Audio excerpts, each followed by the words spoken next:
Guy Neary was an ordinary man trapped in an ordinary life, until one day he witnesses the extraordinary, a visitor from beyond the stars. This singular event turns his life upside down as he loses his job and his family to a growing obsession to understand the visions planted in his mind by the alien beings, visions that lead him and many others to a profound meeting between extraterrestrials and humanity.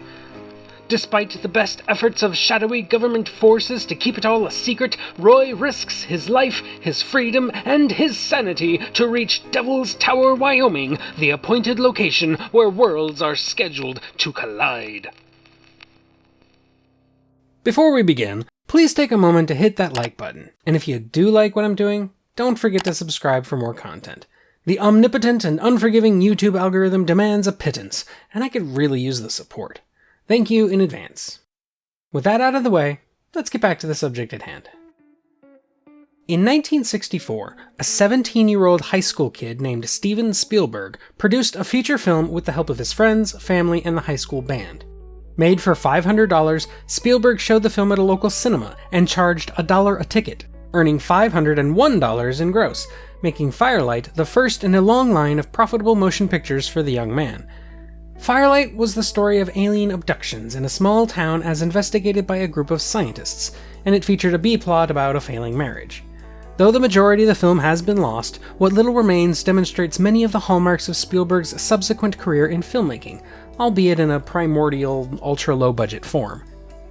After making his Hollywood debut a few years later with 1971's Duel, Spielberg kept going back to the ideas he explored in Firelight. He was, well into his 30s, a believer on the subject of aliens and UFOs, convinced they had visited the Earth. With that in mind, he sought to develop a big-budget, updated version of Firelight. Conceiving of it as a UFO movie and Watergate-inspired thriller smushed together, his earliest drafts of the new project were titled Watch the Skies, taken from the famous closing lines of 1951's The Thing from Another World, and then renamed Kingdom Come. Studios weren't fond of science fiction in the early 70s, treating the genre as all but dead outside of a niche, unprofitable audience, but while Spielberg was doing post-production on 1973's The Sugarland Express, he managed to work out a deal with Columbia Pictures for a sci-fi film that would cost no more than $2.7 million. Spielberg knew it wouldn't be possible to film what he wanted with the agreed-upon budget, but as a man still in his early 20s with only a handful of films under his belt, he lacked the clout to be given anything higher. Not happy with the screenplays he'd commissioned, Spielberg began work on something else first. While filming the killer shark movie Jaws, Kingdom Come was never far from his mind, and he talked about it at length with his friend Richard Dreyfuss, who was also starring in Jaws. Dreyfuss, enthusiastic about the concept, worked tirelessly to convince a skeptical Spielberg that he was the man to take the lead role, a character who had originally been a CIA agent or police officer, but who was now, in more recent drafts, something of an immature everyman. Spielberg eventually decided to pen his UFO project himself, and so Close Encounters of the Third Kind was born. For inspiration, Spielberg turned to the work of Dr. J. Allen Hynek, a civilian who had worked on Project Blue Book as a UFO debunker before becoming convinced that at least some of the reports he had been reviewing had to be genuine. It was Hynek who coined the term Close Encounters of the Third Kind, which refers to a classification system he developed. The first kind of encounter is when aliens are visually sighted, the second kind is when they leave behind physical evidence, and the third kind is when communication takes place. Hynek became Spielberg's advisor on set, and even makes a cameo in the film's climax. Very early in pre-production, Spielberg worked with composer John Williams on the critical musical conversation that takes place in the film's final act. Finding the 5-note trigger that has since become famous was no easy task, and the entire climactic musical sequence had to be written, performed, and recorded long before it was ever put to film. Before Close Encounters of the Third Kind was finally able to be made, though, Spielberg had to finish his shark movie. Jaws turned out to be one of the biggest box office hits of all time, launching Spielberg into superstardom. With his increased profile and celebrity, he was able to gradually massage more money out of Columbia Pictures, even though the studio was heading for a financial cliff. By 1977, the budget had reached an estimated $20 million, which Columbia afforded through loans and other desperate measures. Many actors were considered for the lead role of Roy, both by Spielberg and by Columbia Pictures. The list included Steve McQueen, who turned Spielberg down personally at a bar, Jack Nicholson, who didn't think it was possible to act around invisible visual effects, Al Pacino, who declined without comment, Gene Hackman, who was going through marital difficulties and was unwilling to leave LA for the extended periods required, and James Caan, who asked for far too much money. Eventually, Spielberg gave in to the constant prodding of Dreyfuss, who continued to lobby heavily for the part, and agreed he was the best choice. In addition to Dreyfuss, Spielberg hired Terry Garr to play Roy's wife Ronnie. Even though Garr was a well-known comedic actress, she got the part because Spielberg saw her in a coffee commercial. Next, for the interpreter David, came Bob Balaban, who may have overstated how well he spoke French in order to get the job, and Melinda Dillon as Gillian, the mother whose son is kidnapped and who shares a bond with Roy over the course of the film. For the French scientist Claude Lacombe, a character loosely based on the real-life French ufologist Jacques Vallée, Spielberg's first choice was the acclaimed French director François Truffaut. When looking to cast the role, Spielberg didn't initially think to ask Truffaut, assuming the man was simply too important and too well respected to act in a big-budget alien movie, instead auditioning actors like Gerard Depardieu and Lino Ventura. Unsatisfied with these options, Spielberg did eventually ask Truffaut, who agreed on condition that Spielberg not ask him to act like anybody but himself. There are a few notable bit parts, like Lance Henriksen, Carl Weathers, and Richard Dreyfuss' own nephew, Justin Dreyfuss, who plays Roy's son, Toby. But the breakout performance was done by 3-year-old Cary Guffey, a little boy with no acting experience who got along so well with Spielberg and the crew that he was a natural fit. Spielberg used a multitude of tricks to get the best performance out of him, such as showing him cool toys to get him excited, hiding his real-life mother behind a doggy door to convince him to crawl through it, and most famously surprising him with a gorilla mask and a clown. Spielberg's greatest trick, though, was simply explaining things to Guffey in detail, to the point that he was never afraid, even during the most harrowing scenes where Melinda Dillon, playing his mother, was fearing for their mutual safety. Probably the most heartbreaking moment appears near the end of the film, when Guffey says goodbye to the aliens. In preparation for this scene, Spielberg told Guffey to act as though his real-life friends were going away, which the 3-year-old interpreted as meaning forever. And so Guffey immediately began crying once the camera started rolling, which caused Dillon to cry and try to comfort him. Arizona.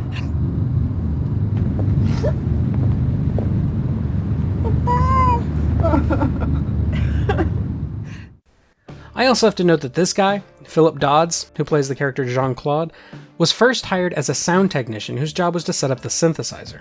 Spielberg saw him work on it and play it a few times on set, and from that alone, he decided he was perfect for the role. The overall shoot was ambitious, with location shooting in India, Wyoming, and Alabama. The biggest set, the UFO landing site used in the film's climax, was built inside one of 2 abandoned dirigible hangars at Brickley Air Force Base. And at over 280,000 cubic feet, it holds the record for the largest interior space ever used in a motion picture, at least according to the filmmakers. The visual effects on this film were unprecedented too, involving digital motion control compositing rigs that were state-of-the-art. At one point, Spielberg entertained the idea of computer-generated effects, but it would be over a decade before the technology caught up with Spielberg's ambition, and so he decided to go in a more practical direction. He didn't know exactly how he was going to pull it all off when the film was in principal photography, and as a result, the actors on screen are almost always reacting to things that hadn't yet been conceived of, much less created. This kind of filmmaking, while commonplace now, was considered borderline insane in the 70s. Spielberg brought on several special effects wizards to help, including Douglas Trumbull, who was the only American to work on the effects for Stanley Kubrick's 2001 A Space Odyssey. Trumbull had done many big films and had recently finished work on Silent Running, which he also directed, and so he got the job of visual effects supervisor. Most of the models were built by Gregory Jean, who would later go on to have a very successful run of work on the Star Trek films and Star Trek The Next Generation, and it was his job to build the showstopper of the film, the enormous alien mothership. Spielberg imagined the ship based on a lit-up oil refinery he saw while filming in India, describing his vision as a floating city standing on an inverted, rounded cityscape. And legendary designer Ralph McQuarrie, most famous now for his work on Star Wars, drew up a few sketches that wound up being remarkably close to what you see in the final film. As a play on the idea of a mothership, the rounded end is also meant to subliminally evoke a breast, the landing platform that emerges from it acting as a nipple. Famously, when building the mothership out of spare model parts and other bits of miscellaneous junk, Gene and his crew tossed in a few Easter eggs that were never meant to be seen in the final film, including a Volkswagen bus, a mailbox, a small cemetery, and more. You can see them for yourself today at the Smithsonian's Udvar-Hazy Center in Virginia, where the model is on display. One of the Easter eggs that actually does sneak its way into the film is this one here, which if you look carefully you can tell is an inverted R2-D2. Spielberg was good friends with Star Wars' creator George Lucas, and in the late 70s they had a bet going as to which of their upcoming science fiction films would do better at the box office. Lucas was convinced that his sci-fi fantasy flick would not do well, and that Spielberg was too much of a genius to fail with his UFO movie, whereas Spielberg had a sense that Lucas's film, Star Wars, would surpass his own movie and become a phenomenon of its own. Spoiler alert, Spielberg won the bet. Spielberg aimed for a summer 1978 release date, but the studio, looking at imminent bankruptcy, forced him to complete the film for Christmas 1977. Spielberg and editor Michael Kahn had to cut together the picture in record time in a rented apartment. The apartment, like the entire production, was under heavy secrecy and security, as both Columbia and Spielberg were paranoid that another studio would rip off the ideas of the film and rush something into production to compete with it. Though the director was unhappy with the final product and wished he could have had a few more months to finish it, Close Encounters of the Third Kind opened in November and December of 1977 to critical praise and record-breaking box office receipts. It made a domestic gross of $116 million, with another $171 in international markets, for a total of $288 million worldwide. It was Columbia Pictures' most successful film to date at that time, more than recouping the enormous financial gamble and giving the studio enough money to save itself from oblivion. Naturally, they wanted a sequel, and Spielberg did toy with the idea for a couple of years. There was a working concept called Night Skies that had more horror elements thrown in, but that eventually morphed into a standalone script for a family-oriented film about an alien left behind that would come to be known as E.T. the Extraterrestrial. Columbia wasn't interested in that idea, though, and E.T. went to Universal Studios. Instead of a sequel, then, Spielberg asked Columbia if he could finish what he had started, if he could have $1 million or so to film some additional scenes and do some additional editing to get Close Encounters of the Third Kind closer to his original vision. Columbia agreed if, and only if, a scene was added from within the mothership, which would be a great hook on which to hang a marketing strategy. Thus was born the Special Edition, which was released in late 1980 and earned another $15.7 million. For the next 17 years, the Special Edition became the only version widely available on home video. In 1997, though, in honor of the film's 30th anniversary, Spielberg would again have the chance to tinker with the film and put out a director's cut, which combined the best of both cuts and removed the mothership interior, which he felt should never have been filmed. Close Encounters of the Third Kind has always been a weird movie for me. Spielberg's intent was to create something uplifting that cut through adult skepticism to reveal a universe of childlike wonder, and though he does succeed at that, the film isn't as heartwarming as he wanted it to be. The most problematic thing is the ending, in which Roy happily leaves his wife and kids behind. Spielberg admits he wouldn't have ended the film this way after he had children of his own, and it gives the whole story a disturbing thematic angle where normal American life and the nuclear family are portrayed as banal and miserable things to be transcended. Though Spielberg's youth was marked by a relatively stable home, his parents did divorce when he was 19, and it traumatized him as surely as if he were much younger. As a result, his view of children and marriage was pretty skewed when he was in his 20s.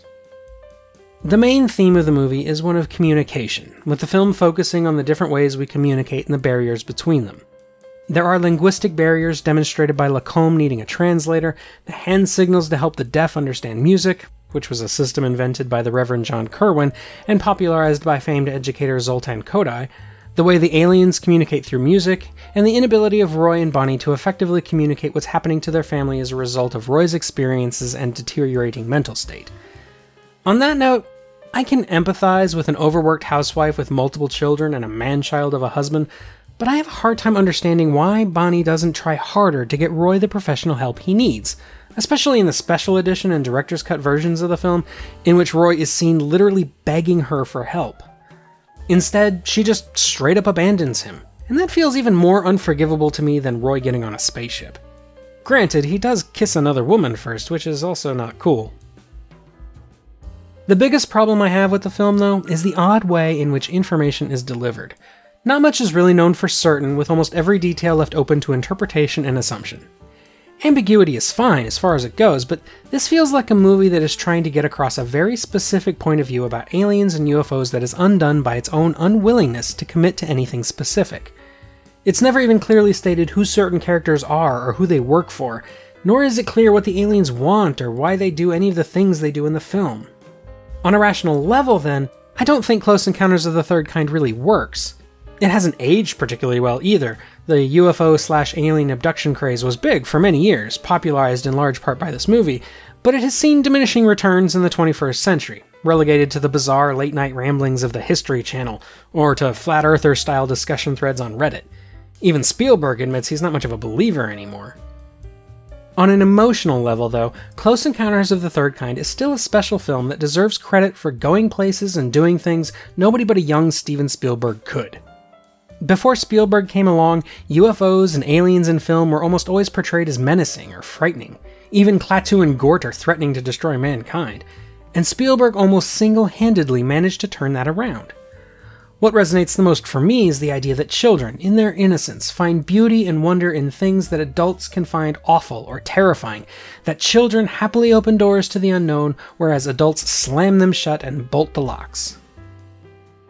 Of course, with this film, Spielberg also deserves credit for helping prove the major Hollywood studios wrong about the state of science fiction cinema. Films like Close Encounters of the Third Kind, the remake of Invasion of the Body Snatchers, Alien, and of course Star Wars, sparked an enormous revival in science fiction that persisted throughout the 80s and into the 90s. More importantly, though, it proved that Spielberg's Jaws was more than just a fluke, that Steven Spielberg was a director who could go on to become one of the biggest and most influential people in Hollywood history. And that's all for today, my fellow Earthlings. If you haven't done so already, please leave a like and subscribe to the channel. To support what I do even more, check out my Patreon, where you can vote on future videos, get early access to whatever I'm working on next, and much more. For written reviews of several science fiction classics in both film and literature, you can also head over to my website at emcgill.com. Until next time, this is The Unapologetic Geek, telling you to never be ashamed of what you love, as long as you're not hurting anyone.